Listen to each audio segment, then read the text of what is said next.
in high school, I was in PE class playing this game called kickball. Now, I'd never really heard of kickball, and I didn't understand the rules, but I thought I could probably figure it out. So they rolled this big red ball to me, and I thought that was some kind of obstacle. So I jumped over it, and then I ran up and I kicked the guy in the mound right in the balls. And the ball crunch was so satisfying. He squealed like a little girl. And then after that, I was just addicted to kicking balls. I ran around all the bases kicking everybody in the balls. Everybody on the playground was just laying on the ground holding their balls. And I thought I was the kickball champion because everybody was calling me Ball Buster Brooklyn.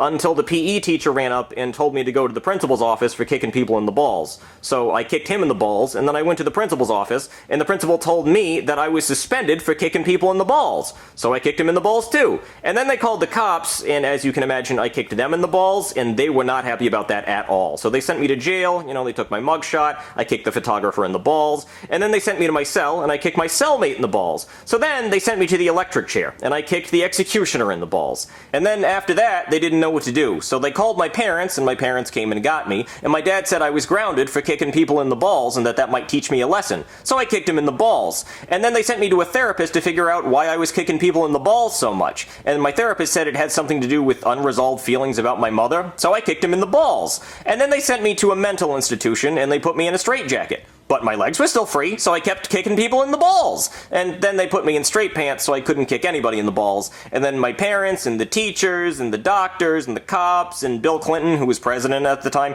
they all got together and were trying to figure out what to do about me because I was a serial ball kicker. And then they decided that they needed to amputate my legs because I just could not be trusted with legs anymore. So they amputated my legs, and I haven't kicked anyone in the balls ever since. But if I had my legs back, I'd kick you in the balls,